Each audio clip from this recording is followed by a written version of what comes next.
Assalamualaikum warahmatullahi wabarakatuh.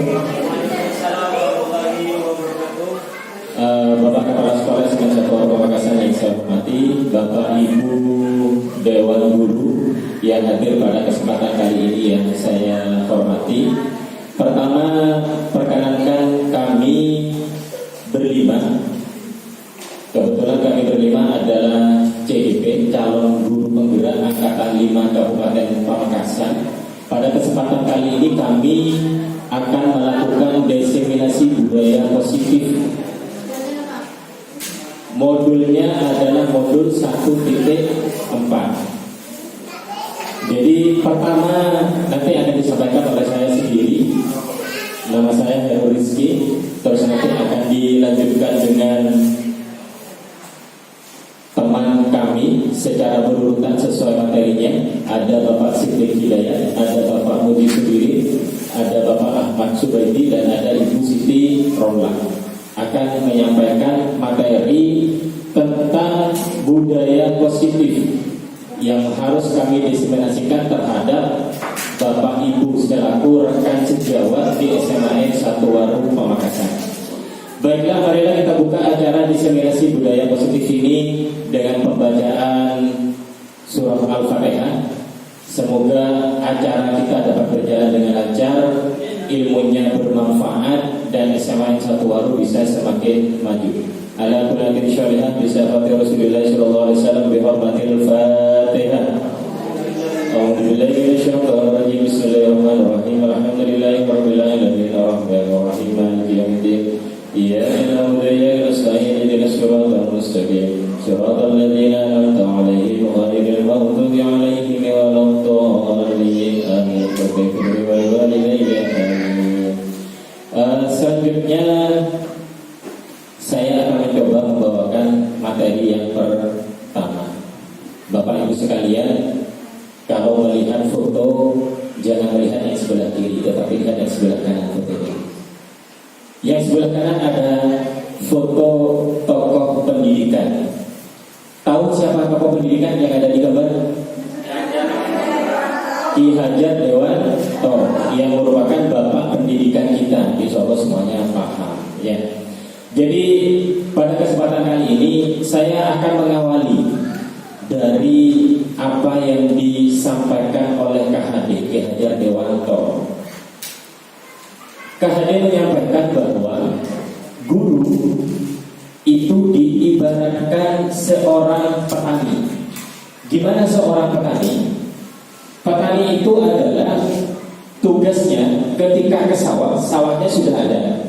Jadi kalau sawah itu, kalau kita di sekolah berarti diintikan petani itu adalah bapak ibu guru, sawah itu adalah sekolah. Yang akan kita tanam benih, misalkan kita akan menanam padi, benih itu adalah siswa kita. Nah, sekarang harus kita pahami, apakah seorang petani bisa menumbuhkan benih padi yang awalnya akan ditanam oleh seorang petani, apakah nanti akan tumbuh jagung? Coba kita pikirkan, seorang petani menanam padi, apakah akan tumbuh jagung? Tidak, sepakat ya, tidak. Nah, sama halnya dengan kita di sekolah. Siswa kita itu adalah bibitnya. Maka ketika bibitnya adalah sebuah padi, maka kita tidak akan bisa merubahnya menjadi sebuah jagung. Nah, petani atau guru kalau di sekolah tugasnya adalah merawat. Berarti kita sebagai guru di sekolah tugasnya adalah mendampingi siswa kita. Gimana caranya? Guru bisa improvisasi sehingga siswa itu bisa meningkatkan kemampuannya yang memang sudah ada dalam dirinya. Ini memang ada teori yang kita agak bertentangan. Kan ada teori yang mengatakan bahwa manusia itu dilahirkan dalam keadaan kertas putih polos. Tergantung dari kita apakah mau hitam, tintanya yang akan dituliskan, apakah mau biru dan lain sebagainya. Konsep KHD agak berbeda. Konsep KHD menyatakan bahwa tidak menyebut putih polos, tetapi putih sudah ada gambarnya, tetapi gambarnya remang-remang. Nah, untuk menampakkan yang remang-remang itu tugasnya siapa? Bapak ibu guru yang ada di sekolah. Gimana caranya agar gambar yang remang-remang itu bisa menjadi terang? Itu tugasnya bapak ibu guru berada di sekolah. Yang dipesankan oleh KHD adalah kalimat atas, salam dan bahagia. Itu yang dipesankan. Jadi jangan sampai terjadi proses kegiatan di sekolah depan nyerokkan, yang kedua depan kikir. Itu yang harus kita hindari. Jadi pada kesempatan kali ini adalah materi yang akan kita sampaikan. Pertama, disiplin positif dan nilai-nilai kebajikan universal. Yang kedua, teori motivasi, hukuman, penghargaan dan restitusi. Yang ketiga, keyakinan kelas. Yang keempat, kebutuhan dasar manusia dan dunia berkualitas. Yang kelima, posisi kontrol. Dan yang keenam, segitiga restitusi. Nanti kita atur dari berlima yang ada di depan ini untuk menyampaikan materi ini. Nah, sebelum kita lanjut materinya, kesepakatan kita, kalau Bapak Ibu setuju, sampaikan setuju. Yang pertama, seluruh peserta yang ada di ruangan ini berkesempatan untuk berpendapat. Setuju? Oke, setuju. Yang kedua, berpikiran terbuka dan saling menghormati. Setuju? Oke, setuju. Yang ketiga, jika ada satu peserta berbicara, maka peserta yang lain mendengarkan. Setuju. Oke, setuju. Yang keempat, berpendapat setelah dipersilahkan. Setuju. Yang kelima, berpartisipasi penuh. Berarti ada interaktif ya nanti Bapak Ibu. Setuju? Oke, yang keenam, mengikuti designasi dengan perasaan bahagia. Nah, ini yang terakhir, harus bahagia. Makanya kalau dulu sampai detik harus bahagia. Oh iya harus dong, karena kesepakatannya kan harus bahagia. Selanjutnya, pertanyaan pemantik. Apakah Bapak Ibu setuju dengan pernyataan ini? Tolong dipikirkan baik-baik. Yang pertama, hukuman dapat mendisiplinkan anak. Itu yang pertama, dipikirkan dulu. Jangan langsung dijawab setuju atau tidak, dipikirkan. Hukuman dapat mendisiplinkan anak. Yang kedua, pemberian hukuman dengan hal positif seperti membaca atau membersihkan halaman sekolah dapat meningkatkan disiplin anak. Yang ketiga, memberikan penghargaan dapat meningkatkan motivasi belajar anak. Jadi anak yang berprestasi dikasih hadiah, tolong itu dipikirkan, Sekarang saya tanya kembali, apakah Bapak Ibu setuju dengan 3 pernyataan ini? Setuju? Setuju dan oke, ada yang setuju, ada yang tidak. Yang setuju insya Allah ini sudah biasa kita lakukan. Saya minta yang tidak mungkin bisa menyampaikan sesuatu. Ya, Bu Indah ya. Nomor 1, hukuman dapat mendisiplinkan anak. Hukuman itu dapat mendisiplinkan anak. Yang mendisiplinkan anak itu adalah pembiasaan. Oke, yang dapat mendisiplinkan anak itu adalah pembiasaan, bukan hukuman. Oke, terima kasih Bu Indah. Baik, saya lanjutkan dulu. Nanti kita bahas ke belakang. Ini pertanyaan yang nanti akan terjawab ke belakang. Terima kasih Bu Indah. Jadi yang pertama yang akan kita bahas adalah disiplin positif dan nilai-nilai kebajikan universal. Ini yang akan kita bahas pertama.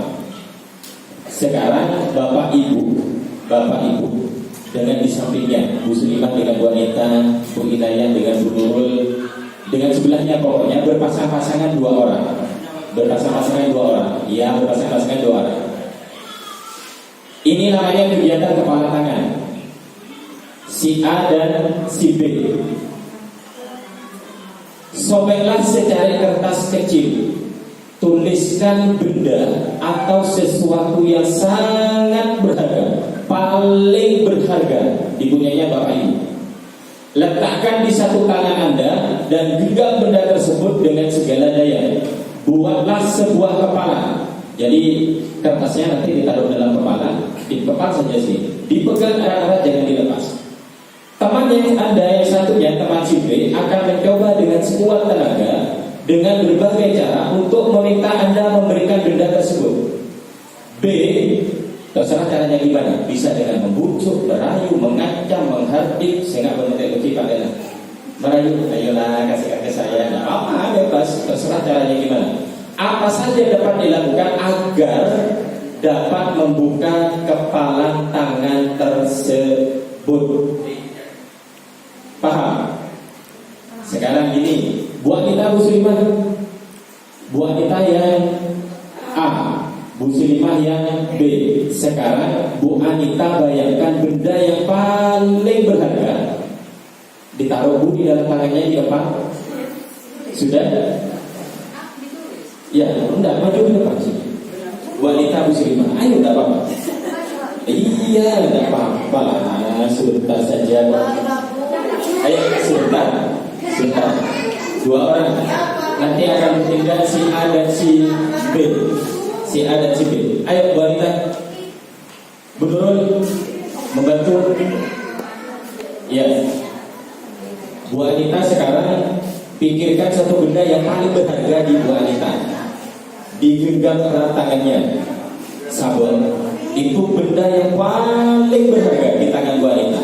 Sekarang tugasnya Bu Nurul adalah merayu gimana caranya agar Bu Nurul bisa mendapatkan yang digenggam oleh Bu Anita. Monggo Bu Nurul. Kalau tidak bisa tidak apa-apa, tidak harus berhasil.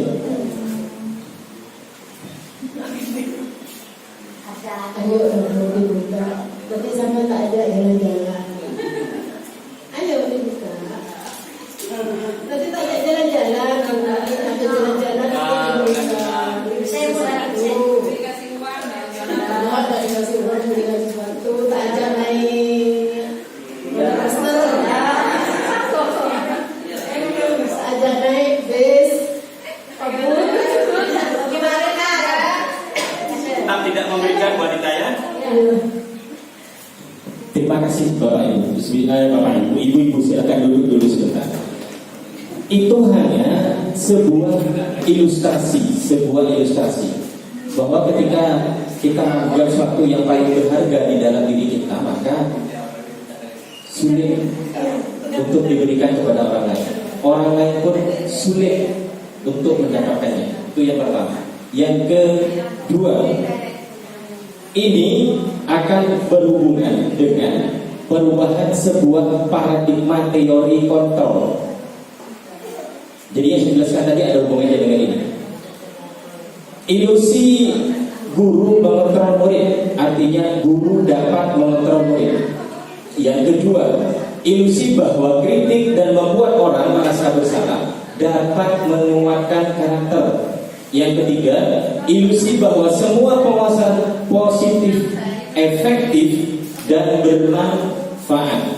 Yang terakhir, ilusi bahwa orang dewasa memiliki hak untuk memaksa.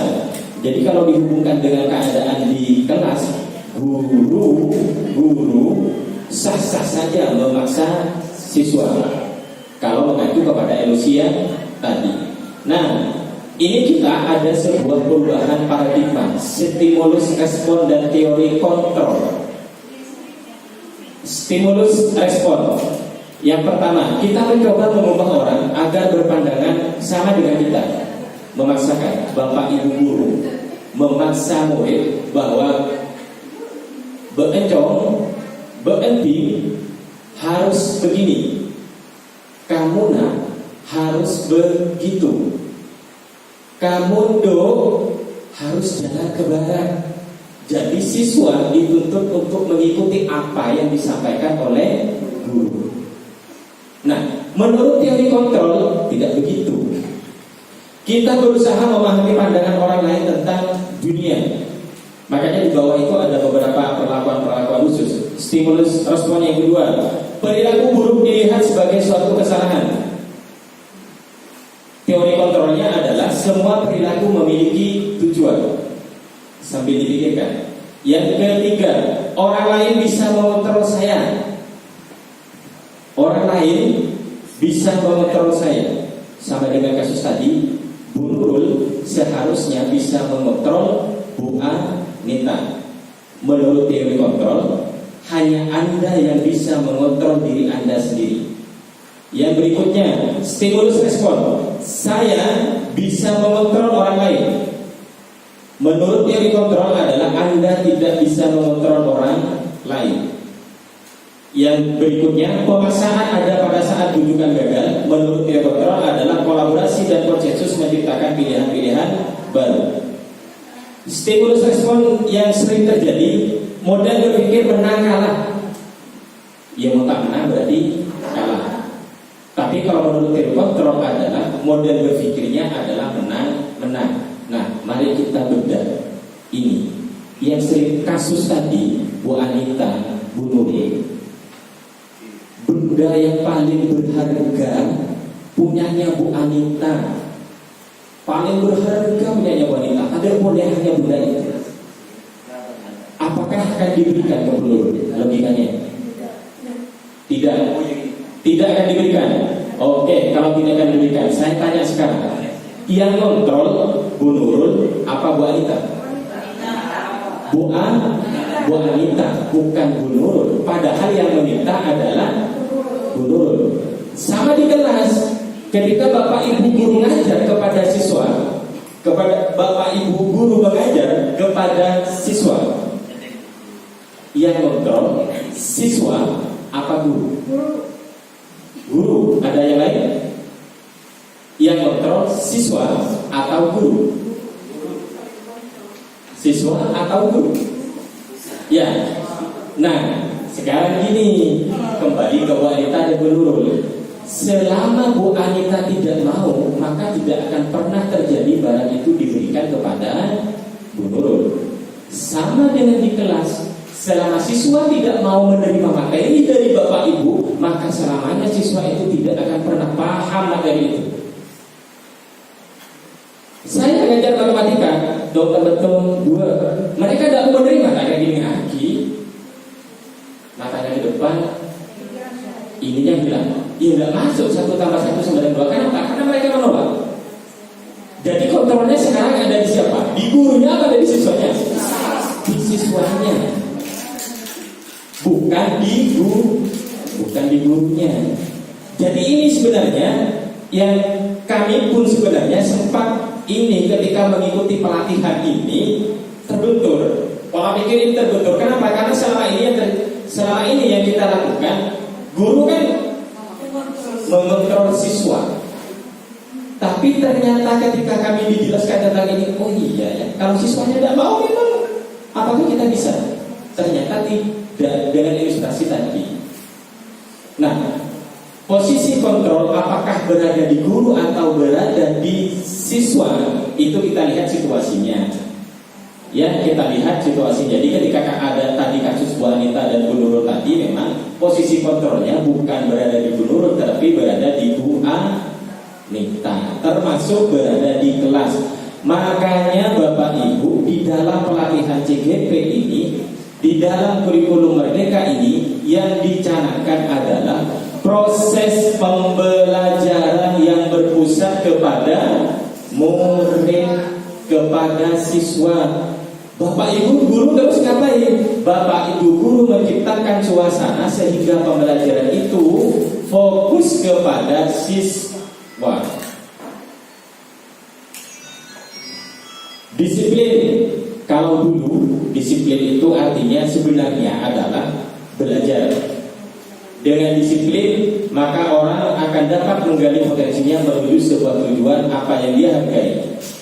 Tetapi sekarang dalam budaya kita yang terjadi di lapangan ini, Bapak Ibu, disiplin telah berubah menjadi sesuatu yang dilakukan seseorang pada orang lain untuk mendapatkan sebuah kepatuhan. Kecenderungan secara umum adalah menghubungkan kata disiplin dengan sebuah ketidaknyamanan, bukan dengan apa yang kita hargai atau pencapaian suatu tujuan mulia. Yang selama ini yang kita anggap disiplin adalah kalau siswa kita datang kader sebelum gurunya, siswa kita mengumpulkan tugas tepat waktu, siswa kita ikut ulangan harian, tetapi kita tidak pernah tahu apakah siswa kita itu happy, fun, dan lain sebagainya. Bahwa tugas tentang kalian dulu. Selama ini ini kan selalu begitu. Nah, yang kita pelajari sekarang, kita ubah mindset itu. Gimana caranya agar anak dapat melakukan tugas, mengerjakan tugas, tetapi anak juga happy, fun, bisa menerima. Kalau selama ini kita kan seperti benar tugas ya LKS halaman sekian nomor 1 sampai 10 kerja aki mau lakoni tidak tuntas kakaknya. Selama ini kan begitu. Nah, yang akan kita rombak sedikit demi sedikit tidak melalui pelatihan 3W ini dan melalui desiminasi ini adalah pola pikir ini yang selama ini kita lakukan, tapi sebenarnya selama ini sedikit merugikan kepada siswa kita. Selanjutnya, nilai-nilai kebajikan. Nilai-nilai kebajikan adalah sifat-sifat positif manusia yang merupakan tujuan mulia yang ingin dicapai setiap individu. Nilai-nilai tersebut bersifat universal dan lintas bahasa, suku, bangsa, agama maupun latar belakang. Dengan mengaitkan nilai-nilai kebajikan yang dilakukan seseorang, maka motivasi intrinsiknya akan terbangun. Dan ini sebenarnya yang harus kita bangun ke belakang, ke depan yang harus kita bangun, bahwa di dalam diri siswa itu muncul motivasi dalam dirinya, dan itu melekat kuat dari dalam diri siswa tersebut. Ini yang harus kita gunakan.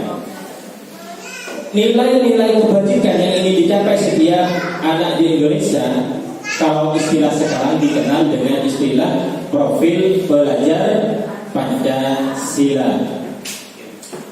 Ada 6 profil pelajar Pancasila. Bapak Ibu hafal ya? Buan hafal. Bu Kiki ini biasanya ini, karena ada lagunya kemarin. Pelajar Pancasila beriman dan bertakwa,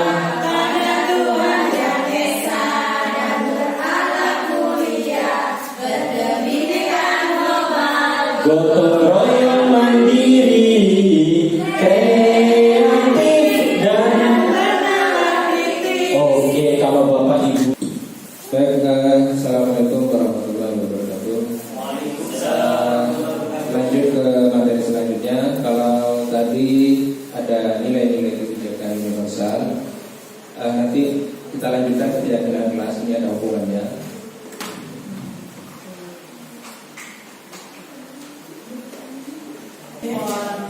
Jadi di dalam kelas kita sudah mengenal peraturan kelas, itu yang sering kita buat, yang sering kita lakukan di dalam kelas. Nah, apa keyakinan kelas? Ini adalah hal yang baru yang perlu kita terapkan. Nah, sebelum itu kita saksikan dulu video yang akan ditampilkan berikut ini.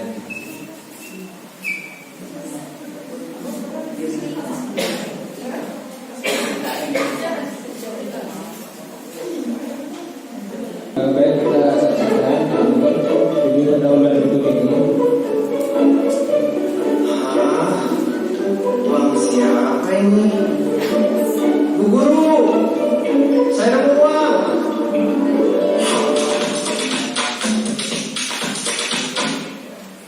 Nah, dari tayangan tadi mungkin Bapak Ibu Guru bisa memberikan suatu penjelasan bahwa anak tadi menemukan uang dan dia mengembalikan uang itu melalui ibu guru. Nah, kalau kira-kira kenapa anak itu tidak mengambil?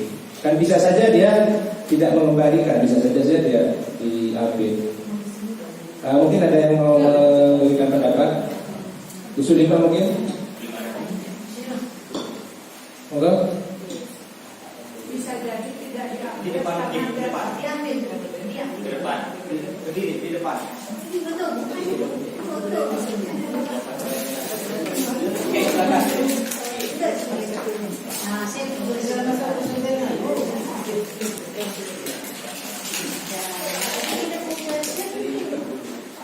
bisa jadi itu tidak diambil karena anak itu tahu bahwasanya itu bukan miliknya.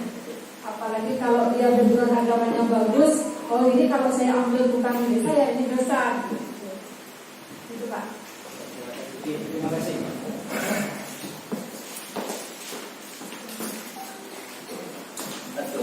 Betul, udah boleh Pak. Jadi tadi tayangan tadi adalah Julio yang menemukan uang, namun setelah dia menemukan, dia mengembalikan uang tersebut kepada guru agar dikembalikan kepada pemiliknya. Nah, ini merupakan apakah motivasi Julio mengambil tindakan tersebut? Padahal Julio tadi bisa mengambil uang tersebut. Menurut Bu Sulima bahwa padahal dia tidak akan dihukum karena tidak ada yang mengetahui atau tidak ada penghargaan dari mengambil uang tersebut. Jadi seandainya dia dihukum, seandainya dia diambil uang itu, dia tidak akan dihukum, atau seandainya dikembalikan, dia tidak juga akan mendapatkan penghargaan. Dia sadar itu, tapi dia melakukan hal itu. Nah, Julio, jadi seperti apa yang dikatakan Bu Sulima, bahwa Julio bertindak berdasarkan keyakinannya. Jadi itulah yang disebut dengan keyakinan, yaitu tidak mengambil yang bukan hak miliknya. Itu adalah sebuah keyakinan. Nah, nilai-nilai menghargai orang lain atau barang orang lain ini disebut dengan keyakinan, yaitu jadi keyakinan itu adalah nilai-nilai kebajikan atau prinsip-prinsip universal yang disepakati bersama secara universal, lepas dari latar belakang suku, bahasa, negara maupun agama. Jadi bisa dipakai oleh siapa saja.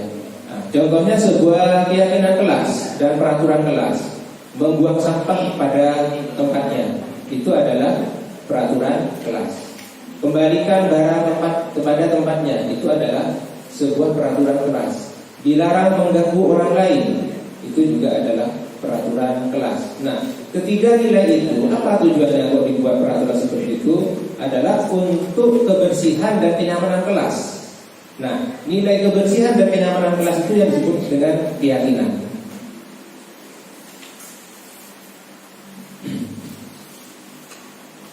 Peraturan biasanya itu rinci dan konkret, tidak boleh membawa HP, tidak dan seterusnya. Suatu kelas bisa memiliki lebih dari satu peraturan.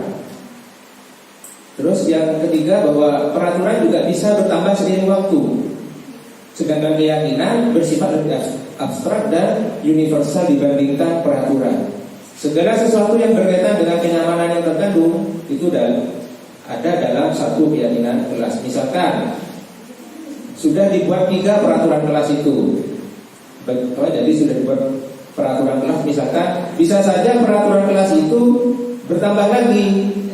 Misalkan jika suatu saat ada murid dalam kelas yang membawa HP sehingga bikin gaduh, maka dari 3 peraturan tadi bisa ditambah. Nah, tadi jangan membawa sampah sembarangan dan seterusnya itu bisa ditambah, tidak boleh membawa HP dalam kelas. Jadi peraturan itu bisa bertambah. Sedangkan jika memakai keyakinan kelas, guru hanya mendalami kembali nilai keyakinan pada murid yang nantinya berujung pada restitusi. Ya, ini nantinya akan disampaikan oleh guru. Jadi itu.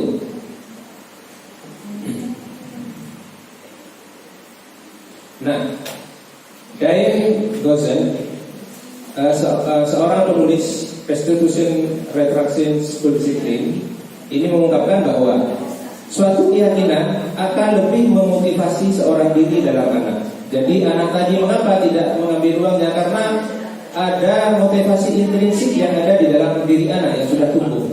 Dia tidak butuh penghargaan, dia tidak karena hukuman. Jadi suatu keyakinan akan lebih memotivasi seorang dari dalam. Seorang akan lebih bergerak dan bersemangat menjalankan keyakinan daripada mengikuti serangkaian peraturan. Begitu pula dengan murid-murid kita.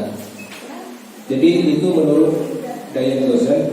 Jadi keyakinan itu akan lebih, keyakinan kelas yang kita buat akan lebih menumbuhkan motivasi intrinsik yang ada di dalam siswa.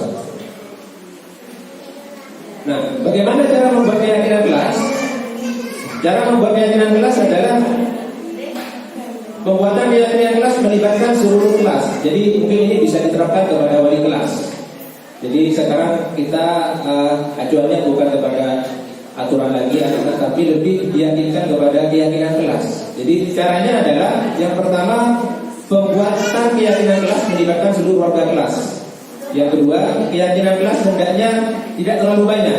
Kalau peraturan kan terlalu banyak, ada 100 peraturan, ada 50 peraturan. Kalau ini tidak terlalu banyak. Terus menggunakan kalimat positif keyakinan kelas itu. Keyakinan kelas sebaiknya sesuatu yang dapat diterapkan dalam lingkungan tersebut sesuai dengan lingkungan kita.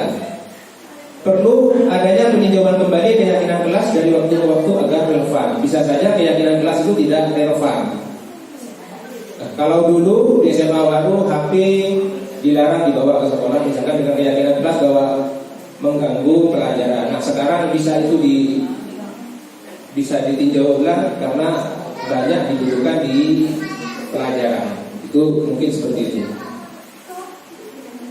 Nah, langkah praktisnya bagaimana? Langkah praktisnya adalah membuka ruang diskusi, memberi kesempatan untuk semua murid menyampaikan masukan mengenai keyakinan kelas yang perlu disepakati. Bila tidak terbiasa dengan keyakinan kelas, jadi kalau masih tidak terbiasa, bisa mengusulkan peraturan dulu, baru ke keyakinan kelas. Karena anak bingung mungkin ya tentang keyakinan kelas, bisa mengusulkan dulu peraturan kelasnya. Terus setelah mengusulkan peraturan, mencatat semua usulan murid dan merubahnya dari kalimat negatif menjadi kalimat positif. Jadi untuk membuat keyakinan kelas, kita buat dulu peraturan-peraturan apa yang perlu di dalam satu kelas. Kalau memang keyakinan siswa belum paham, contohnya tidak memotong pembicaraan teman. Terus belajar dengan tekun, misalkan ini didapatkan hasil diskusi seperti itu. Mengerjakan tugas tepat waktu, ramah kepada guru dan teman, datang tepat waktu, menjaga barang sendiri, baik yang dipinjam, menjaga kedamaian dan ketentraman kelas, peduli kepada temannya. Yang nomor satu ini adalah kalimat negatif, tidak memotong pembicaraan teman. Nah, ini dirubah ke dalam kalimat positif dulu. Tidak memotong pembicaraan teman berarti menghargai teman yang berbicara. Jadi itu adalah contoh cara kita tahap-tahapannya. Nah, setelah kita mencatat semua usulan murid dan merubahnya ke kalimat positif, kita bisa merumuskan keyakinan kelas.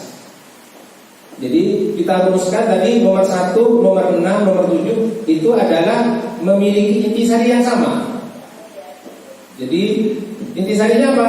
Menghormati semua orang dan barang milik orang.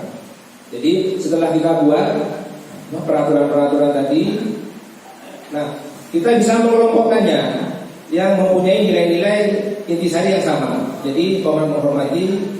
Jadi nomor 1, nomor 6, nomor 7 ini adalah hormat, menghormati semua orang dan barang milik orang. Terus nomor 2, 3 itu bisa dijadikan satu. Belajar dengan tekun, mengerjakan tugas tepat waktu itu adalah nilai belajar dengan baik dan tekun. Terus nilai nomor 4, nomor 5, nomor 8 ini juga satu nilai intisari sama, bahwa semua orang ingin merasa diterima dan dimiliki. Nah, dari rumusan tadi, dari rumusan keyakinan kelas tadi,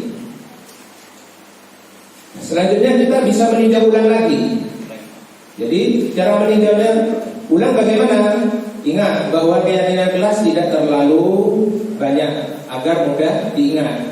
Terus direkomendasikan berkisar antara 3 sampai 7 keyakinan kelas.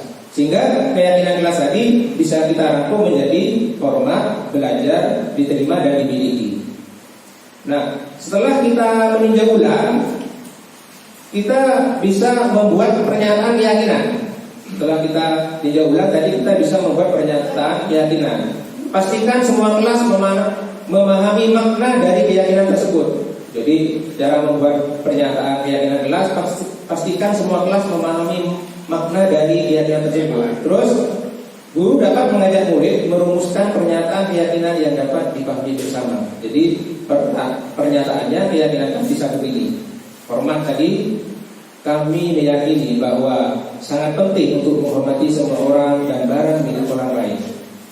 Bekerja, kami yakin bahwa sangat penting untuk mengerjakan segala pekerjaan atau mengikuti kegiatan yang telah ditugaskan. Diterima dan dimiliki. Kami meyakini bahwa sangat penting untuk merasa diterima pada satu kelompok dan saling peduli. Jadi hormat, bekerja, diterima dan dimiliki. Itu adalah suatu contoh dari pernyataan keyakinan kelas. Untuk apa keyakinan kelas? Nanti jika siswa melakukan pelanggaran, yang kita lakukan adalah mengingatkan kembali dengan metode restitusi keyakinan-keyakinan kelas yang sudah disepakati, sehingga nanti siswa atau murid dengan sadar dia mau berubah, tidak karena takut atau tidak karena mengharapkan penghargaan, karena motivasi intrinsik itu akan lebih lama merubah sifat siswa daripada motivasi ekstrinsik. Jadi itu contoh dari pernyataan. Nah, finishingnya bagaimana? Setelah kita membuat keyakinan kelas tadi 3, bisa membubuhi tanda tangan semua murid dan guru menandatangani keyakinan kelas. Terus dipajang, keyakinan kelas itu dipajang agar mudah dilihat oleh murid. Itu tahapan-tahapan yang bisa dilakukan cara membuat keyakinan kelas. Nah, setelah keyakinan kelas dibuat agar murid itu memahami lagi, bisa kita melakukan pendalaman lagi tentang keyakinan kelas. Kegiatan pendalaman bisa dilakukan yang pertama dengan menggunakan tabel T. Mungkin ini yang lulusan BK sudah tidak asing lagi ya. Jadi menggunakan tabel T, tampak seperti, tidak seperti. Hormat itu bagaimana? Tampak seperti, berbicara dengan sopan. Jadi anak dibagi dalam beberapa kelompok untuk menguraikan itu. Hormat itu mengembalikan barang yang dipinjam. Tidak nampak seperti berkata kasar, mendatangkan sembarang barang yang dipinjam. Jadi untuk mendalami keyakinan kelas yang sudah dibuat, ini bisa diterapkan oleh wali kelas. Terus yang kedua, selain bisa menggunakan tabel T, juga bisa menggunakan bagan tabel Y. Jadi misalkan tadi kita bahas keyakinan kelas, orang memiliki keyakinan diterima dan dimiliki, maka bisa kita membuat bagan seperti tabel Y, terdengar. Jadi seorang yang memiliki keyakinan diterima dan dimiliki, maka dia terdengar satu orang berbicara, terdengar, yuk saya bantu, kan begitu kalimat-kalimat yang akan kita dengar. Kita bisa selesaikan ini bersama. Itu adalah kalimat-kalimat dari siswa yang bisa didengar. Terima, tolong ya, permisi. Itu hampir tidak ada dalam siswa bukan tidak ada, tapi mungkin mulai juga anak-anak untuk minta tolong. Jadi lebih pada menyuruh ke anak-anak ya. Jadi itu yang terdengar, kan, tolong saya. Itu adalah sebuah keyakinan kelas. Terus terlihat. Jadi orang yang memiliki keyakinan diterima itu terlihat bagaimana? Berempati terhadap perasaan orang lain, memegang barang milik orang lain hanya dengan izinnya. Itu terlihat seperti itu. Berperilaku, tersenyum ramah, terus memberikan salam dan hormat. Itu adalah untuk memperdalam keyakinan kelas dengan bagan seperti tabel Y. Yang ketiga, cara mendalami bisa dengan menggunakan kegiatan tugas saya dan tugas kamu. Artinya tugas guru dan tugas murid. Kita bikin bersama-sama. Tugas guru itu apa? Mengajar, peduli terhadap muridnya. Murid tugasnya apa? Belajar, bertanya jika tidak paham. Guru tugasnya bukan menyakiti atau disakiti. Ini bisa dirumuskan bersama-sama dengan murid. Merapikan barang-barang murid. Murid tugasnya bukan menyakiti atau disakiti atau merusak barang yang bukan barang lain. Ini sangat penting sekali kalau misalkan diterapkan di dalam kelas. Jadi itu adalah kegiatan pendalaman untuk agar siswa lebih paham keyakinan kelas yang sudah disepakati dalam kelas. Sehingga kesimpulannya bahwa memiliki keyakinan kelas akan membantu proses pembentukan sikap disiplin positif pada murid. Yang kedua, pembuatan keyakinan perlu melibatkan seluruh anggota kelas dan maknanya dipahami dengan baik. Jika ada penyimpangan, guru bisa melakukan refleksi pada keyakinan tersebut. Proses ini akan membimbing murid memiliki motivasi internal dalam jangka waktu yang panjang. Jadi itu kesimpulan untuk keyakinan kelas. Mungkin Kalau ada pertanyaan bisa nanti disampaikan setelah semua materi selesai. Saya lanjutkan kepada Pak Zubair. Baiklah, Assalamualaikum warahmatullahi wabarakatuh. Melanjutkan sesi berikutnya dari destinasi budaya positif. Berikutnya yaitu kebutuhan dasar manusia dan dunia berkualitas.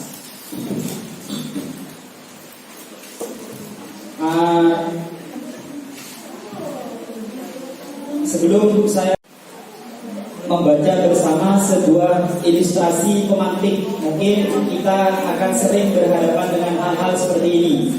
Bayangkan kita adalah seorang wali kelas, kita sedang kebingungan karena ulah salah satu di antara siswa kita, anggaplah di sini bernama Doni, di mana dia sering wali kelas ini mendapatkan keluhan dan mendapatkan laporan dari beberapa siswa karena anak ini sering diminta bekal makan siang temannya secara paksa.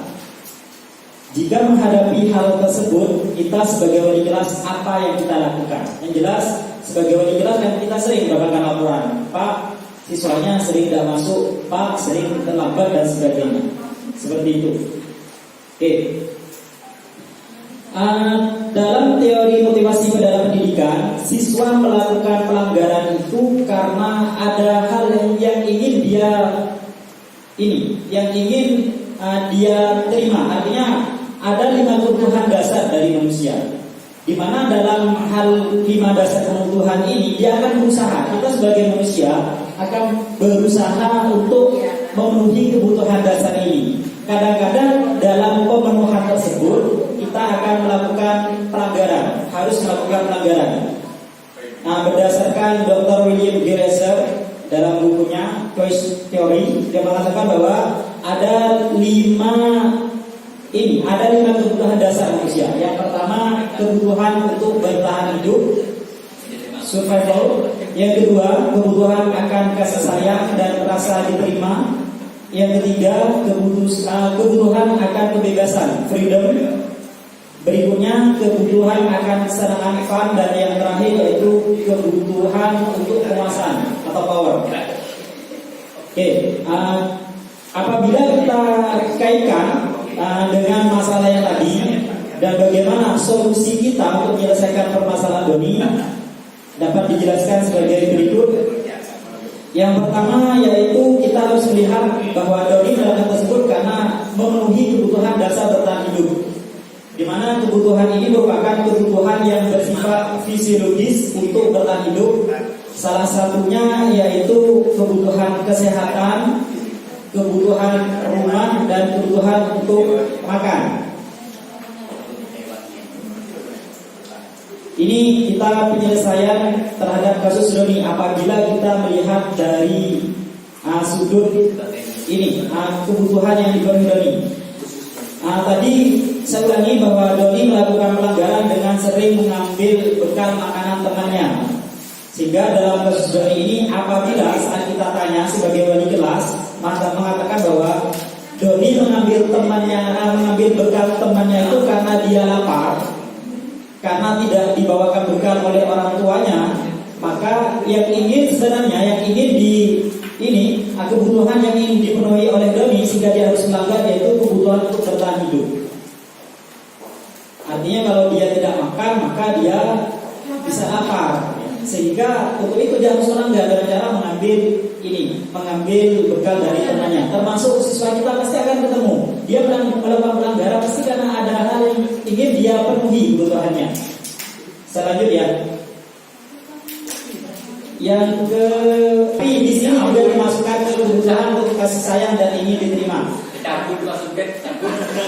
Dalam kasusnya Doni, ini apabila saat kita wali kelas menanyakan bahwa Doni menjawab bahwa alasannya mengambil bekal temannya karena dia senang. Temannya menjadi memperhatikan. Jadi yang tadi karena bekalnya diambil, yang jelas temannya tadi akan laporan ke wali kelasnya. wali kelasnya juga akan menghubungi orang tuanya bahwa anaknya begini-begini dan sebagainya. Maka di situ terlihat bahwa sebenarnya Tony ini caper gitu, Doni ini caper. Maka dia melanggar, mengambil bekal temannya itu karena ingin butuh kasih sayang, sehingga dengan harapan orang tuanya dipanggil, nanti orang tuanya akan memberikan bekal, sehingga Doni sudah tidak perlu mengambil bekal temannya lagi. Itu kebutuhan yang kedua, yaitu kebutuhan untuk kasih sayang. Berikutnya kebutuhan penguasaan, yaitu kebutuhan atas pengakuan dari sebuah kemampuan. Kebutuhan ini meliputi keinginan untuk dianggap berharga, bisa membuat perbedaan, bisa membuat pencapaian kompetensi tertentu diakui, dihormati, termasuk di dalamnya self-esteem. Ini merupakan kebutuhan harga diri, keinginan untuk memiliki pengaruh, salah satu di antaranya. Jadi kembali lagi ke kasus Doni, apabila saat ditanya, Don, kenapa kau mengambil bekal temanmu? Dia menjawab, ini karena dia merasa hebat karena temannya akan jadi takut, kemudian sehingga akan mengikuti kemauan dia. Berarti kebutuhan yang ingin dipenuhi oleh Doni sebenarnya dia kebutuhan penguasaan, agar dia dianggap berkuasa seperti itu. Jadi di sini kita melihat bahwa kasusnya sama, yaitu sama-sama mengambil bekal. Hanya saja motif Doni mengambil bekal itu yang kita telusuri. Apakah karena menghakimi untuk bertahan hidup, atau karena mencari perhatian, atau yang ketiga ini agar ini untuk menunjukkan bahwa dia punya kuasa, dia kuat dan sebagainya. Berikutnya kebutuhan kebebasan, yaitu kebutuhan berupa kemandirian secara otonom, memiliki pilihan dan mampu mengendalikan arah hidup seseorang. Dicirikan yaitu dia bergerak bebas, suka mencoba, tidak berpengaruh terhadap orang lain, dan suka mencoba hal-hal yang baru. Apabila kita kaitkan dengan kasus Doni tadi, yaitu apabila dia menjawab, dia merasa bosan dengan bekal makanan yang dibawakan oleh ibunya. Artinya dia mengambil bekal temannya karena sudah merasa bosan dengan makanan yang biasa dia bawa, yang biasa dibawakan oleh ibunya, sehingga dia ingin tahu rasanya makanan yang dibawa oleh temannya. Maka kebutuhan yang sebenarnya ingin dipenuhi Doni itu adalah kebutuhan kesenangan. Berikutnya yaitu kebutuhan kesenangan di sini, yaitu kebutuhan untuk mencari kesenangan, bermain dan tertawa. Anak-anak dengan kebutuhan dasar kesenangan ini biasanya ingin menikmati apa yang dia lakukan. Kembali ke kasusnya Doni tadi. Ya, ini dalam hal ini Doni melakukannya Islam karena dia menikmati ekspresi temannya. Artinya kalau temannya, misalkan kita anggap Doni ini sebagai anak yang jahil, sehingga dengan jahil dia menegur temannya, dia menikmati teman-temannya yang wajahnya ketakutan, wajah-wajahnya yang mungkin nangis-nangis dan sebagainya. Sebenarnya kebutuhan yang dia ingin penuhi oleh Doni adalah kebutuhan kesenangan, seperti itu. Termasuk diantaranya, kita akan masuk ke dunia berkualitas. Pada kesimpulannya, setiap kita ini memiliki dunia yang sangat luas dan tidak terbatas. Hanya saja orang-orang yang menempati dalam dunia ini sangat terbatas, dan hanya orang-orang tertentu saja. Kita akan menyebut dunia ini sebagai pikiran kita, seperti itu. Kaitannya dengan siswa, maka kita sebagai guru harus memberikan pengalaman-pengalaman terbaik, kenangan-kenangan indah, sehingga isi dalam dunia pikiran mereka itu hal-hal yang baik. Mungkin di antara kita yang sudah sekarang saat ini jadi guru, bisa jadi gaya ngajar kita, gaya kita di kelas itu meniru guru-guru kita pada saat kita jadi siswa dulu. Yang dimaksud seperti itu. Kemudian ini termasuk diantaranya ini motivasi seseorang. Kalau yang tadi hal-hal yang berusaha dipenuhi oleh seorang siswa pada saat melakukan pelanggaran, kemudian siswa melakukan tindakan itu karena dipicu karena 3 motivasi. 1, agar dia menghindar dari rasa takut. menghindar dari rasa ketidaknyamanan dan rasa sakit. Contoh, anak itu tidak terlambat karena takut dihukum, takut suruh berdiri dan sebagainya. Itu motivasi. Motivasi pertama itu disebut sebagai motivasi internal. Motivasi yang kedua bisa jadi karena dia ingin seperti yang dipikirkan oleh orang, artinya ingin mendapatkan penghargaan. Contohnya, kalau dia tidak datang terlambat, maka gurunya akan memberikan pujian bagi dia. Ini termasuk salah satu motivasi, tapi sekali lagi motivasi secara eksternal. Yang terakhir itu, dan ini merupakan motivasi intrinsik yang perlu kita kembangkan, bahwa siswa itu melakukan sesuatu karena dirinya sendiri. Contoh, dia tidak terlambat karena menghargai waktu, bahwa kalau saya terlambat maka akan banyak pelajaran yang akan saya tinggalkan. Seperti itu. Demikian presentasi yang bisa saya sampaikan terkait dengan kebutuhan dasar manusia dan dunia berkualitas. Berikutnya akan dilanjutkan oleh Bapak Siddiq.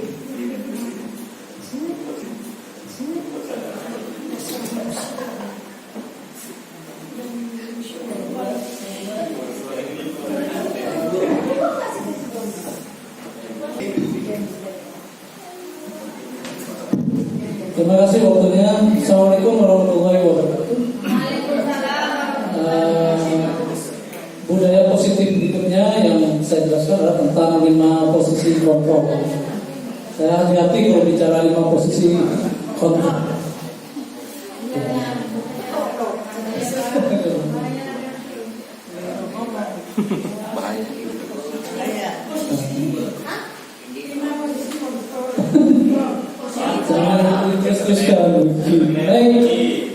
Ini tidak lepas dari penjelasan dari Pak Sobiri dengan Pak Subir tadi. Jadi ini perlu saya jelaskan juga. Ini sering banyak dijumpai di SMA 1 waktu sebenarnya di sekolah kita. Apakah penerapan disiplin kita itu sudah efektif pada? Sudah berpusat pada siswa enggak? Sudah memerdekakan siswa atau memandirikan siswa? Ini sering tentatif ini yang perlu disampaikan. Karena banyak sudah disampaikan tadi oleh Pak Sobiri tentang keyakinan kelas, kesepakatan kelas. Kadang-kadang pasti ada yang melanggar, pasti. Dan ini kita jumpai di sekolah kita. Jadi walaupun kita di lapangan masih belum membuat keyakinan kelas secara benar, ya, tapi sudah banyak sering yang kita lakukan tuh banyak siswa yang tidak disiplin. Tidak disiplin itu bagaimana? Nanti bagaimana selanjutnya siswa itu bisa berdisiplin positif. Ini tugas kita. Sehingga di sini ada 5 posisi kontrol guru terhadap guru, orang tua atau kepala sekolah juga dalam menangani hal-hal tentang kedisiplinan. Ini banyak dijumpai oleh di sekolah kita. Yang pertama posisi kontrolnya adalah penghukum, kedua pembuat rasa bersalah, teman dan pemantau, yang kelima adalah manajer. Baik, yang pertama penghukum. Kalau penghukum ini sering kita jumpai di sini, sepertinya. Sambu. Ya. Jadi seseorang menghukum bisa menggunakan hukuman fisik maupun verbal. Kalau di sini tidak fisik, tapi kadang-kadang verbalnya yang banyak. Ya, yang merasa mungkin untuk berikutnya ini sudah jadi ilmu baru bagi kita. Jadi jangan sampai kita mengatakan walaupun tidak memukul, kadang-kadang kita bicara kasar. Tujuannya agar anak itu disiplin, tapi kenyataannya itu tidak bisa membuat anak itu menjadi disiplin. Karena ada sifat kontrol dari salah satu guru itu yang namanya penghukum, di mana di sini guru itu merasa bahwa saya lah yang paling menentukan kesalahan itu, bahwa kamu salah. Ya. Jadi kata-katanya seperti ini biasanya, patuhi aturan saya atau awas kamu, kurang ajar kamu. Ya, jadi siapa mungkin? Nah, kamu selalu saja salah. Ya, ini penghukum. Selalu yang terakhir selesai. Kadang-kadang kamu nih menjaga PR, kamu aja yang selalu terakhir menyelesaikan. Ini Ini Ibu Kiki sering. Guru seperti ini senantiasa percaya hanya ada satu cara agar pembelajaran bisa berhasil, yaitu dengan cara dia. Ini perlu kita ubah riset-riset cara ya. Bu Kiki, Bu Arita, ya. Kemudian membuat merasa bersalah. Ini kadang-kadang kita memberi kedisiplinan pada siswa itu membuat anak itu menjadi bersalah. Itu tidak boleh. Ya, bukan kurang tepat maksudnya istilahnya. Ini kan kita perbaiki termasuk saya nanti juga ya. Posisi ini biasanya guru akan bersuara lebih lembut. Pembuat rasa bersalah akan menggunakan keheningan yang membuat orang lain merasa tidak bersalah atau rendah diri. Nah, ini kata-katanya. Ibu sangat kecewa sekali dengan kamu. Siapa? Bu Sulima ini. Bu Sulima wali kelas ini. Sering ini. Berapa kali Bapak harus memberitahu kamu ya? Maksud saya. Gimana coba kalau orang tua kamu tahu kamu membuat begini? Ini yang membuat anak itu merasa salah. Sudah kurang baik bagi mental ayah. Di posisi ini murid akan memberi penilaian diri yang buruk tentang dirinya sendiri. Murid merasa tidak berharga dan telah mengecewakan orang-orang yang disayanginya. Ya, betul ya. Ini sering benar. Dan ini ada juga kita jumpai sebagai teman. Kan ada murid kalau tidak guru itu kalau guru X dia masuk, kalau tidak guru X dia tidak masuk. Karena merasa sebagai teman. Nah ini ada negatif positifnya. Takut Pak, bukan merasa teman Takut. Ya. Jadi kalau merasa teman seperti ini, guru pada posisi tidak akan menyakiti murid, namun akan tetap berupaya mengontrol murid melalui persuasi. Posisi teman baru bisa negatif maupun positif. Kalau negatifnya mungkin kalau terlalu dekat itu juga kurang bagus. Jadi kalau tidak guru itu saya tidak mau minta bantuan. Kalau ke guru itu saya tidak mau. Itu yang positifnya. Kalau negatifnya, kalau positifnya juga terima, karena dia berperan sebagai teman. Positif di sini berupa hubungan baik pasti. Guru di posisi teman menggunakan hubungan baik dan humor untuk mempengaruhi seseorang. Mereka akan berkata, ayo bantulah demi Bapak ya, kata gitu ya, senang ini. Ayo ingat tidak bantuan Bapak selama ini. Jangan. Ya sudah kalau ini tidak apa-apa, nanti ibu bantu bereskan. Bantu ini sebagai teman. Ya dulu Bu Kiki sebagai wali kelas dulu nih sering. Hal negatifnya ini dari posisi teman adalah bila suatu saat guru tersebut tidak membantu, maka murid akan merasa kecewa dan berkata, saya pikir Bapak itu teman saya. Dan ada seperti itu kalau merasa kecewa, murid merasa kecewa dan tidak mau lagi berusaha. Ini yang perlu kita garis bawahi. Yang berikutnya pemantau. Ini pemantau ini. Posisi guru ini harus mengawasi. Ya, jadi pada saat kita mengawasi, kita bertanggung jawab atas perilaku orang-orang yang kita awasi. Masa kita harus mengawasi terus? Kan tidak mungkin kan ya?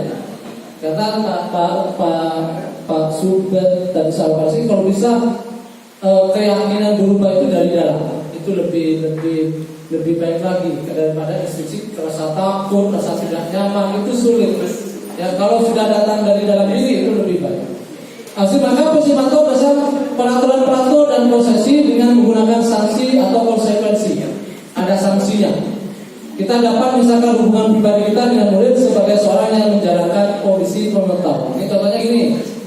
Kau tahu apa kalau anak-anak terlambat kan juga? Aturannya apa kalau terlambat? Ini sering berulang kalau depan. Saya ingatkan, berulang restitusi. Saya sanksi atau khususnya apa? Ini banyak ini ya. Banyak yang kita jumpai dari saya dan juga teman-teman yang ini. Seorang pemantau sangat mengandalkan perhitungan catatan data. Ini GK ini, kamu ini sudah terlambat berapa kali? Ini lihat nih, sudah 5 kali.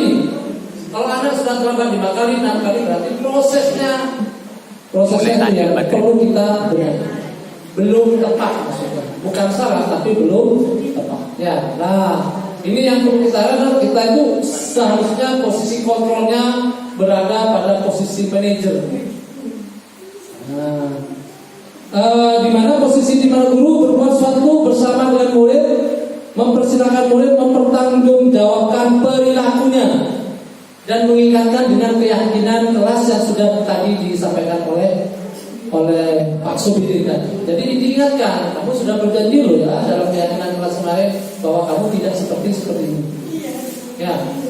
Kemudian tentu kembali kepada prosedur diperlukan, namun bila menginginkan murid kita menjadi manusia merdeka, mandiri dan bertanggung jawab. Di sini dari sistem manajer itu mendidik anak itu untuk bertanggung jawab dan mandiri.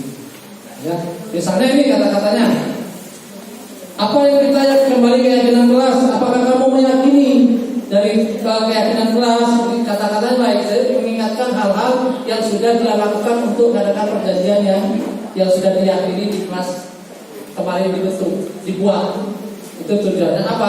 Agar bertanggung jawab dengan apa yang sudah dia sepakati dan di keyakinan yang sudah dibuat. Jadi kalau dia dari 5 kontrol ini, maka seharusnya kita harus bersifat lebih baik kalau kita bersifat manajer.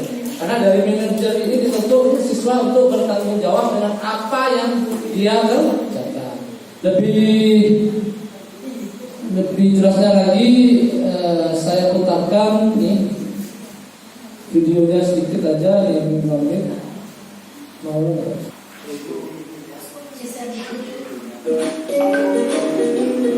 Ini salah satu contoh dari 5 kontrol. Salam bahagia ibu dan bapak guru hebat. Dalam penerapan disiplin positif restitusi, salah satu program yang dikembangkan adalah 5 posisi kontrol. 5 posisi kontrol dalam restitusi adalah proses perjalanan seorang pendidik agar dapat mengenali dirinya. Pada video kali ini, kita akan membahas tentang 5 posisi kontrol yang dikembangkan oleh Diane Goshen dan contoh penerapannya.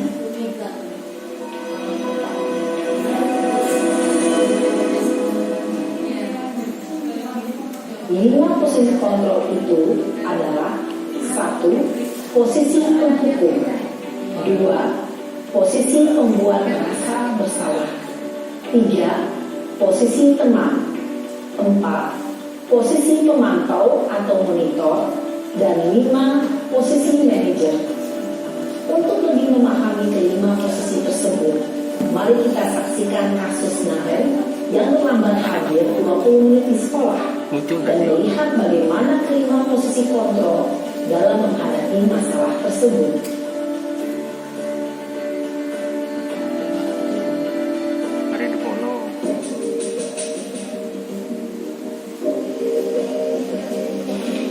Contohnya berolah di depan kelas. Naren,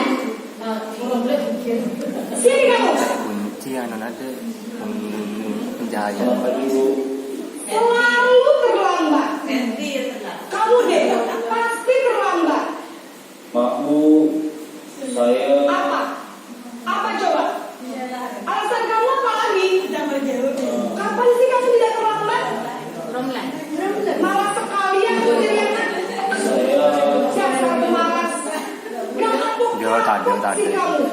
Sudah berapa kali terlambat? Enggak pernah. Tulis mana saja. kenapa saya harus dari lapangan basket, Bu? Kenapa? Kamu melarang ibu? Berani-beraninya jawab. Sudah terlambat, masih berani jawab pula. Sekarang, keliling lapangan basket 5 kali sekalian. Biar pasal. Cepat. Jangan ditiru ya Bapak Ibu. Ini posisi kontrol yang kurang tepat. Biasanya berbicara dengan nada tinggi, menghardik, menunjuk-nunjuk, menyakiti, dan menyindir. Terutama bisa fisik maupun psikis. Ibu dan bapak guru hebat, dampak yang terjadi pada murid ketika guru berada pada posisi pemukul adalah murid cenderung akan memberontak, bahkan Menjadi murid berdendam. tidak menyangkai guru. Nah, ini hasilnya seperti ini.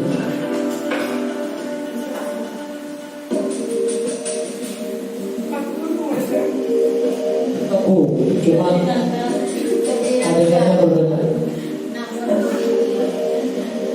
Naren!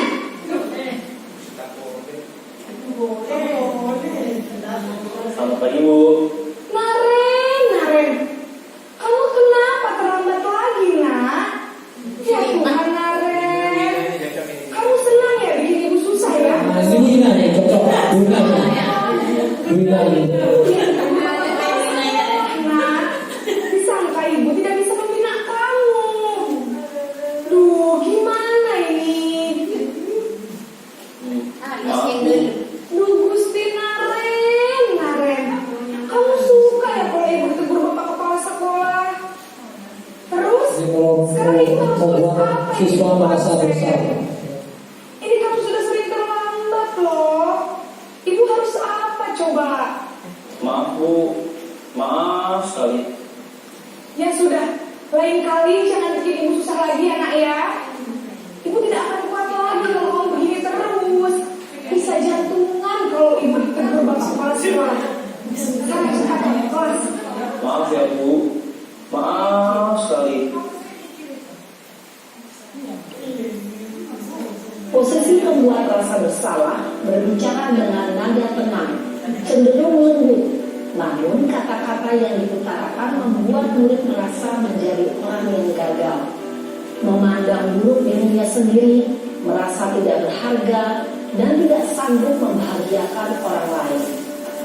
Ketika guru mengambil posisi pembuat rasa bersalah, murid akan menganggap dirinya yang salah dan ia akan menyimpan emosi negatif tersebut di dalam dirinya.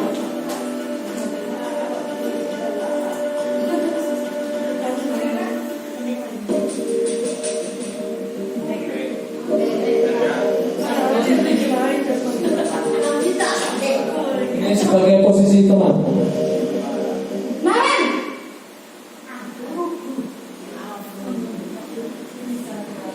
Selamat pagi Bu. Wah, sudah jam berapa ini nak? Terlambat lagi ya sayang. Iya Bu. Habis teman saya bawa saya Bu. Siapa ini? Kamu malah menyalahkan ibu kamu.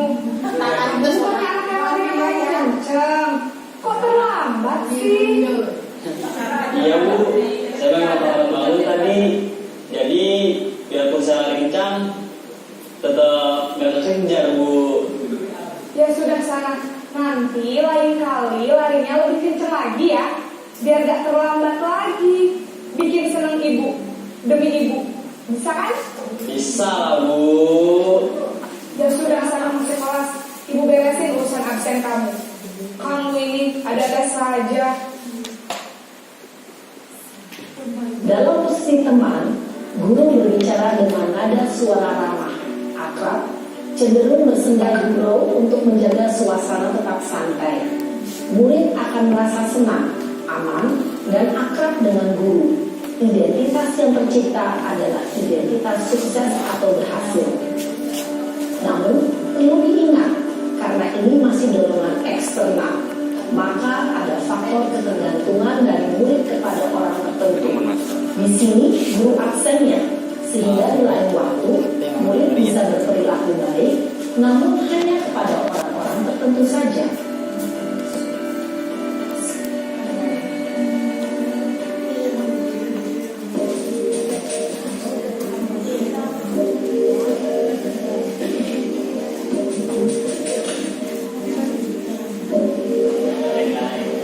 Naren! Selamat pagi Bu. Naren, apa peraturan sekolah kita tentang jam berapa kita harus masuk sekolah nak? Kita harus di sekolah jam 7 Bu. Iya betul, sekarang sudah jam 7.20. Naren sudah tahu konsekuensinya jika terlambat hadir. Paham Bu. Saya harus tinggal kelas pas jam istirahat selama 20 menit. Iya benar, konsekuensinya demikian. Jadi nanti jam 9.30 pas istirahat, kamu harus tinggal di kelas, kerjakan tugas tambahan untuk ketertinggalan kamu, ya? Baik Bu. Posisi pemantau mengandalkan penghitungan atau data untuk mengontrol murid. Guru mengarahkan murid berdasarkan peraturan dan konsekuensi. Seorang pemantau menunjukkan bahasa tubuh dan ekspresi wajah yang datar dan cenderung formal.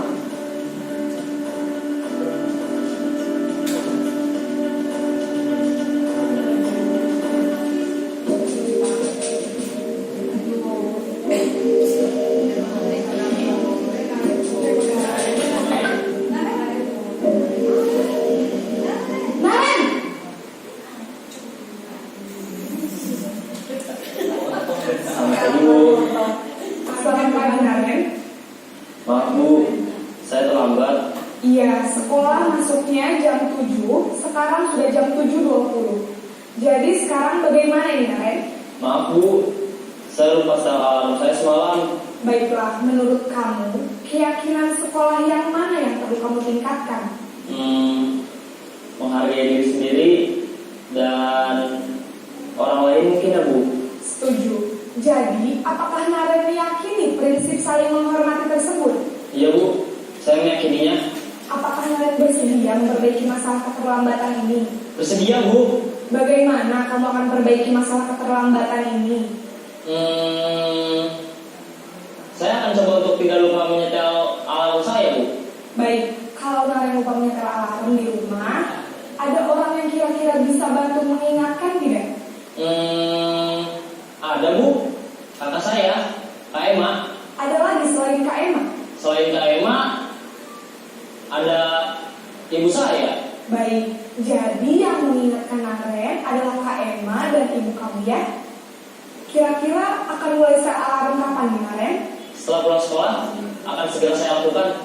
Baik, jadi Naren akan setel alarm untuk bangun besok pagi dan akan diingatkan oleh kakak dan ibunda Naren ya.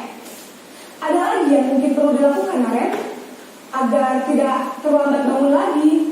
Tidak ada Bu. Baik Naren, terima kasih untuk kerjasama kamu. Sekarang kamu perlu kembali ke kelas untuk belajar. Baik Bu, terima kasih. Oke, terima kasih. Jadi dari contoh tadi yang 5 kontrol dari posisi guru, maka Bapak Ibu bisa mengambil posisi mana yang paling baik menurut Bapak Ibu. Jadi dari contoh itu maka posisi manajer yang ini yang perlu kita kuatkan di sini, sehingga di sini akan anak lebih bertanggung jawab dengan apa yang dia lakukan dan menyelesaikan permasalahan itu dengan baik, disesuaikan dengan keyakinan yang sudah kita buat bersama. Tentunya untuk memulainya di Sepawaru, maka nanti para wali kelas untuk membuat kesepakatan dan keyakinan kelas. Mungkin itu yang bisa saya sampaikan. Terima kasih, mudah-mudahan bisa bermanfaat. Assalamualaikum warahmatullahi wabarakatuh.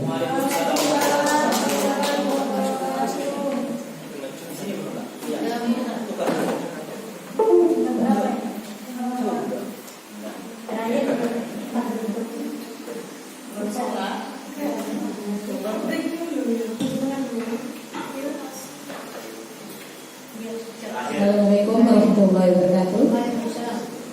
Masih semangat Bapak Ibu? Saya di sini akan membahas tentang restitusi, sebuah perlakuan guru kepada siswa yang dilakukan oleh manajer tadi, yang terkait dengan posisi kontrol guru. Sebelum kita bahas apa itu restitusi. Restitusi adalah proses menciptakan kondisi bagi murid untuk memperbaiki kesalahan mereka, sehingga mereka bisa kembali pada kelompok mereka dengan karakter yang lebih kuat. Restitusi juga merupakan proses kolaboratif yang mengajarkan murid untuk mencari solusi untuk masalah mereka dan membantu murid berpikir tentang orang seperti apa yang mereka inginkan, tujuan hidupnya apa, dan bagaimana mereka harus memperlakukan orang lain. Ciri-ciri restitusi. Yang pertama adalah bukan untuk menebus kesalahan, namun untuk belajar dari kesalahan. Jadi jika ada siswa yang bermasalah, itu tidak menebus kesalahan hanya karena tidak ingin melanggar, tidak ingin dihukum dan lain sebagainya. Tapi dia dengan kesadaran dari dalam dirinya sendiri. Karena jika hanya karena orang lain, maka dia suatu saat akan mengulangi kesalahan. Kemudian ciri yang kedua adalah memperbaiki hubungan. Memperbaiki hubungan itu maksudnya adalah ketika dia bermasalah dengan teman ataupun guru, dia akan meminta maaf dengan kesadaran diri sendiri, bukan dipaksa. Karena ada anak, semisal contoh yang hari Kamis itu, saya paksa minta maaf karena bertengkar kan, dari ekspresi wajahnya saja mereka tidak ikhlas. Karena seorang guru itu kan bisa membaca ekspresi wajah. Seorang guru itu kan bisa melihat ekspresi wajah murid kita kan seperti apa, apakah dia suka, apakah dia tidak suka, apakah dia marah ataupun tidak. Jadi memperbaiki hubungan, meminta maaf kepada orang yang menjadi korban misalkan, itu dengan rasa ikhlas dan kesadaran diri. Kemudian yang ketiga, restitusi itu sebuah tawaran, bukan paksaan. Kata-katanya nanti ada bagaimana cara menawarkan solusi, bukan memaksa. Kemudian yang keempat, ciri yang keempat, restitusi menuntut untuk melihat ke dalam diri. Ajak anak untuk berbicara dari hati ke hati, tanyakan permasalahannya, kemudian mengajak dia untuk memperbaiki kesalahan itu dengan mencari solusi dan apa yang harus dia lakukan untuk menebus kesalahan atau membuat dia lebih disiplin dan lain sebagainya. Kemudian ciri yang kelima, restitusi mencari kebutuhan dasar yang mendasari tindakan. Kebutuhan dasar manusia yang disebutkan tadi oleh Mas Ben. Mereka melakukan kesalahan. Terkadang mereka, ini loh saya. Itu kan berarti ingin diakui, rasa ingin diakui, atau mencari perhatian. Anak-anak kita itu kan ada yang orang tuanya ada di luar negeri, jadi TKW, TKI. Mereka kurang kasih sayang. Terkadang mereka mencari perhatian dari guru. Itu juga adalah kebutuhan dasar mereka. Kemudian yang keenam, restitusi fokus pada karakter bukan tindakan. Jadi karakter anak bukan tindakan anak. Kita harus sebagai guru belajar, itu saja. Saya juga belajar. Karena melaksanakan ini tidak semudah membalikkan tangan, tapi tidak sulit juga. Terus terang, saya kemarin mencoba untuk melakukan itu pada yang pertama sih untuk kebutuhan tugas. Tapi sebenarnya anak itu bermasalah. Saya lihat ada beberapa kali keterlambatan, jadi saya panggil. Cuma karena saya belum mengenal ini, jadi kata-katanya saya tidak teratur seperti segitiga restitusi ini. Yang ketiga-tiganya saya lihat sudah lumayan. Kalau yang kelas 12 itu sudah tidak terdapat lagi saya lihat. Ketika saya di depan, Faidatun Hasanah 12B itu sudah jauh lebih baik. Kemudian Akbar yang 10B, kemudian Agung Binata kelas 10C, anak buahnya Bundaya itu saya juga praktekkan untuk restitusi. Saya lihat entah kalau di pelajarannya guru lain, kalau di pelajarannya saya, dia sudah masuk setelah saya lakukan restitusi. Jadi memang harus belajar. Saya juga dalam hal belajar. Ada beberapa memang yang membuat kita sebagai guru situasinya yang membuat meledak-ledak dan marah-marah. Itu saya juga mengalami seperti itu sering. Jadi ini segitiga restitusi ini bagi saya adalah belajar kembali dan menata diri saya sendiri juga. Kemudian ini yang ketujuh, restitusi fokus pada solusi. Jadi solusi permasalahan. Kenapa dia misalkan pada anak yang terlambat? Kenapa terlambat? Bagaimana mengatasi keterlambatan? Itu yang dicari solusi. Anak diajak mencari solusi. Kemudian yang 8, restitusi cara yang paling baik dilakukan. Karena apa? Berpihak pada anak, tidak membuat anak merasa tertekan juga, merasa anak diperhatikan karena ditanyakan apa permasalahannya, diajak berkomunikasi. Kemudian yang ke-9, restitusi mengembalikan murid yang berbuat kesalahan kepada kelompoknya. Kita terkadang Bapak Ibu karena emosi kita, karena keegoan kita kadang ketika anak terlambat atau bikin orang, ayo keluar saja, diusir dari kelas misalkan. Kalau menurut saya mungkin lebih baik seperti ini. Ketika dikeluarkan, maka dia ada waktu untuk mengajar cara mereka. Pasti punya alasan mengapa melakukannya. Nah, anak ditanya alasan mengapa melakukan ini, kenapa sampai terlambat, kenapa kamu bertengkar. Nah, ini akan saya coba. Kamu boleh tetap berusaha menjaga sikap itu, tapi tambahkan sikap yang lain, yang baru, yang lebih baik. Seperti itu. Atau maukah kamu belajar cara lain untuk mendapatkan yang kamu butuhkan tanpa harus memukul?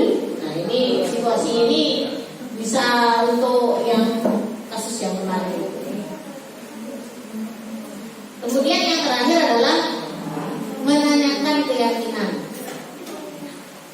Anak melihat kesalahannya dihubungkan dengan norma sosial dan nilai-nilai yang mendasari manusia berinteraksi dengan orang lain. Contoh, misalkan guru mengatakan seperti ini, bertanya seperti ini, apa nilai yang kita percaya di kelas atau sekolah kita? Atau kamu ingin jadi anak seperti apa? Apa yang kamu rasakan ketika melakukan itu? Kamu menjadi orang yang seperti apa? Jadi anak digali, diminta untuk berbicara. Kemudian juga kita bertanya bagaimana caranya agar kamu tidak terlambat. Seperti itu. Kalau jadi kita lihat kasusnya. Materi diseminasi beserta JDK kata 5 ini sangat tertarik sekali karena materinya menurut saya nilai baru bagi saya dan lebih banyak ke psikologi pengajaran. Jadi banyak ilmu-ilmu baru yang saya dapatkan. Ternyata kalau selama ini saya ngajarnya masih banyak yang keliru, masih banyak yang dalam tanda kutip menyiksa siswa secara batin mungkin dan lain sebagainya. Cuman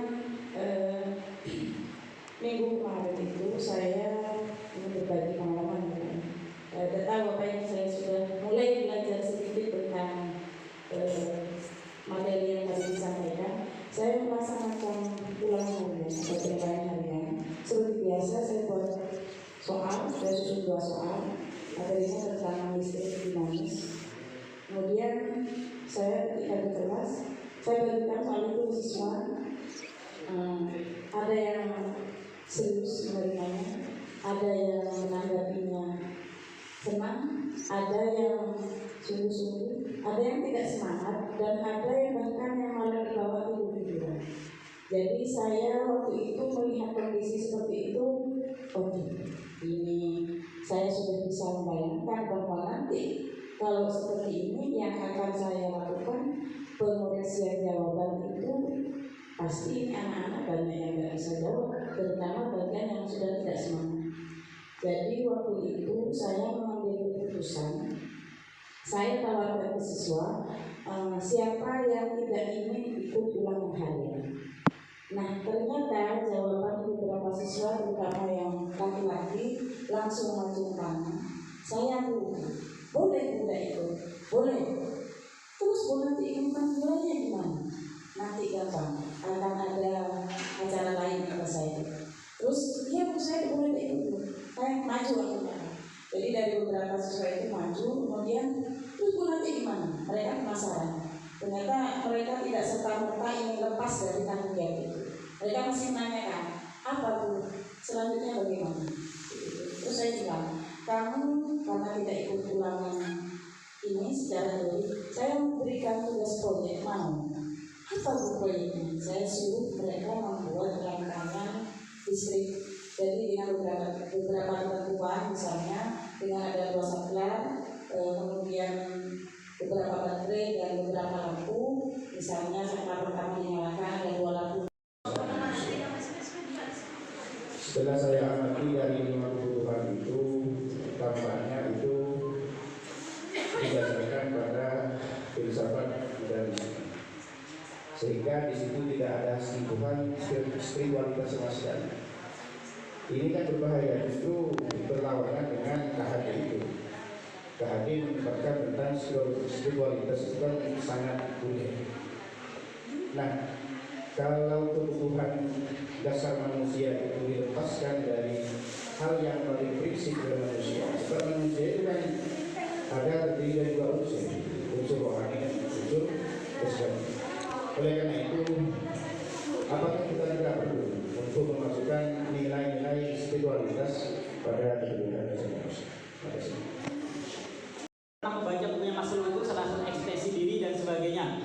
Nah, sedangkan yang ini hanya 5 kebutuhan yang saya sampaikan tadi. Sedangkan untuk spiritual itu mungkin masuk ke salah satunya meskipun secara eksplisit tidak tersampaikan, masuk dalam survival. Artinya untuk bertahan hidup. Mungkin kita tidak bisa kan hidup tanpa keyakinan agama, tanpa kebutuhan spiritual, sehingga masuk ke dalam ini. Meskipun secara eksplisit tidak disampaikan, karena kaitannya kita kan dengan hal-hal yang dilakukan oleh siswa, pelanggaran dilakukan oleh siswa, ataupun hal negatif yang dilakukan oleh siswa, karena dia berusaha memenuhi kebutuhan dasarnya sebagai manusia. Seperti itu Bapak. Lampau, hanya saja sekarang kita flashback tentang keadaan pendidikan kita kembali lagi, kita curahkan kembali, ya, sehingga apa yang teori-teori yang disampaikan oleh KHD itu bisa kita terapkan yang sungguhnya. Apa yang diceritakan Bu Alfia itu sebenarnya yang kita harap, bahwa pembelajaran itu harus berpusat kepada murid, kepada siswa kita. Itu yang kita harapkan. Nah, kita ke belakang di CGP kita masih lama, ini kita masih sampai Desember Bapak Ibu. Jadi ilmunya memang sementara masih sampai budaya positif. Kita sekarang lagi proses mempelajari tentang pembelajaran berdiferensiasi. Yang disampaikan Bu Alfia itu termasuk salah satu pembelajaran berdiferensiasi. Pembelajaran berdiferensiasi itu ada 3, ada konten, ada proses, ada produk. Nah, itu nanti pembelajaran diferensiasi kita kaji karena ini adalah sesuatu pembelajaran yang sangat berpihak kepada murid. Kita memperlakukan murid sesuai dengan kodrat mereka, ya, sesuai dengan kodrat mereka. Jadi Bapak Ibu, ini sudah jam 13.55. Jam 13.55. Kita akhiri, untuk selanjutnya kita rembuk ke belakang tentang materi ini, karena CGP tidak selesai hari ini. Masih akan ada ilmu-ilmu berikutnya yang nanti akan kita share dengan teman-teman, kita sharing dengan teman-teman. Kami berlima CGP Angkatan 5 Pamekasan mengucapkan terima kasih atas partisipasi Bapak Ibu sekalian. Mari kita bersama memajukan SMAN 1 Waru Pamekasan. Kurang lebihnya saya mohon maaf. Wallahul muwaffiq ila aqwamit thoriq. Wassalamualaikum warahmatullahi taala wabarakatuh.